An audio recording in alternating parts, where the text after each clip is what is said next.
Welcome back to the Wargrove of Woe, and in today's video I'm going to be going over the new subfactions and seasons for Sylvaneth. Normally I do the lore for these subfactions, but I've already covered that in my initial subfactions video. So if you are interested in the lore of the various glades and would like to learn more about that, go check out that video. But without further ado, let's get started. So first, before we get into it, I'd like to explain what Seasons of War are, because this is a new addition in the latest Battletome. Seasons of War are like miniature subfactions that you can mix and match with your actual subfaction to get another bonus and or trait. There's currently 4 seasons, and some work better with certain subfactions than others.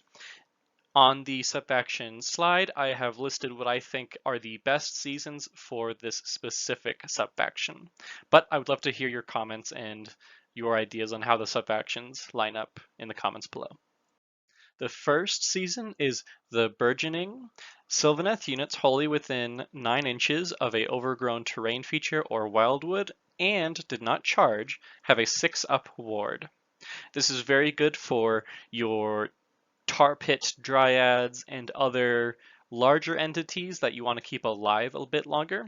So if you don't have a Lady of Vines or you didn't get her spell off, this 6-up ward is always going to be there if you fulfill the conditions, and it cannot be denied by your opponent, unlike the Lady of Vines spell. So if you want to have a little bit more durability for your army, the Burgeoning is where you want to go for that.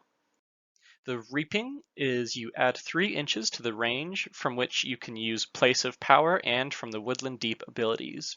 So if you don't know what these are the allegiance abilities for the Sylvaneth to teleport between their woods and use the Strike and Fade ability.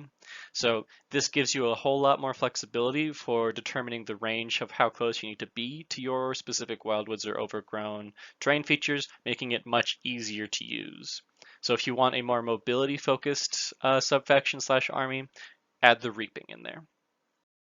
Then we have the Dwindling. This is my personal favorite Season of War as I really enjoy Sylvaneth magic, and most of my lists revolve around Sylvaneth magic. But the Dwindling lets you reroll 1 cast roll, 1 unbind roll, and 1 dispel roll if the friendly wizard doing the rolling is wholly within 9 of an overgrown terrain feature or wildwood.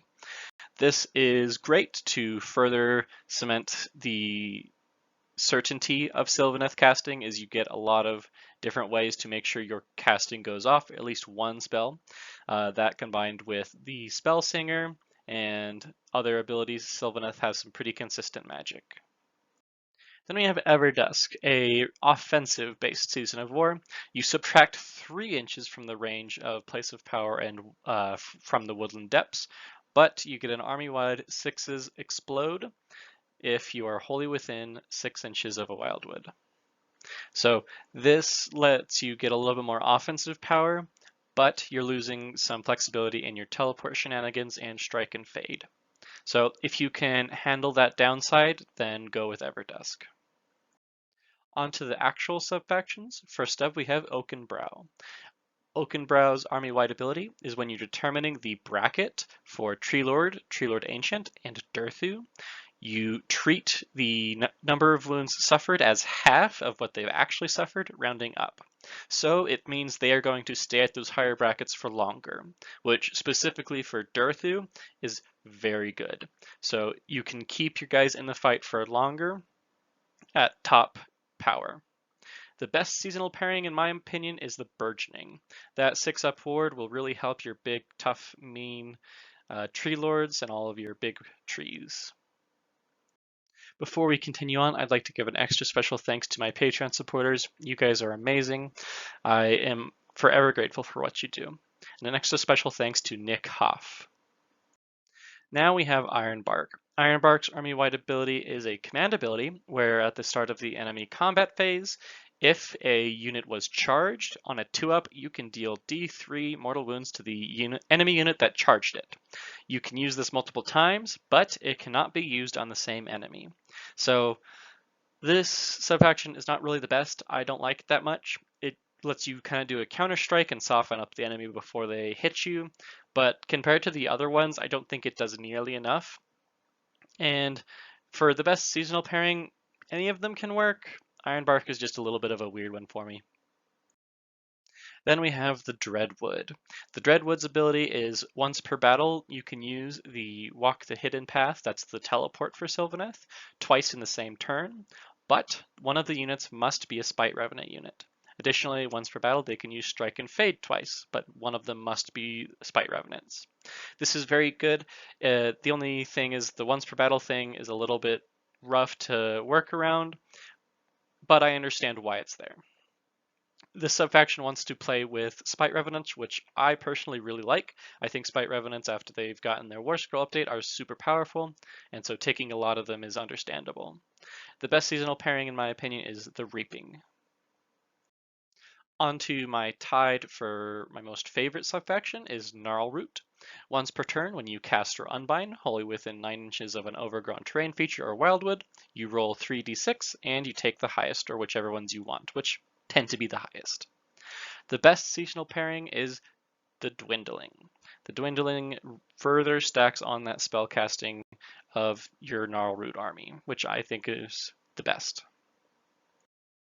Then we have Winterleaf, which is a little bit of a weird one, but enemies within 3 inches of a Winterleaf unit cannot retreat.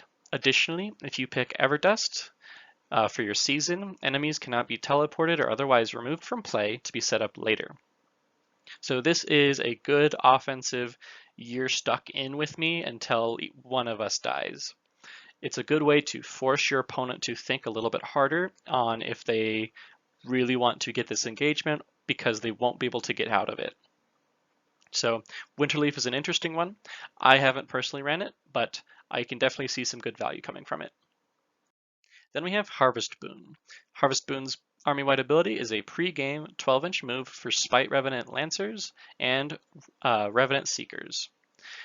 The best season pairing for them is the Reaping. Harvest Boon is a very Alpha Strike subfaction. This is where you have all of your Bug Riders and you just want to dominate the board first turn. Either get into the enemy's face, get into their backline, or otherwise take position in the midfield. And lastly, we have Heartwood. This is the other one that is tied for my favorite. It's an army-wide, you pick 3 enemy units and you get +1 to hit against those units. This is phenomenal. It means you don't have to do a all-out attack or otherwise try and get that +1 to hit against key targets. And generally speaking, most enemy lists won't have more than 3 enemy units that you need to get rid of. So being able to pick your opponent's top 3 scariest threats and just be better at fighting them, super good. The best seasonal pairing, you could pick any of them and you should be fine. And that was all of the Sylvaneth subfactions and seasons explained.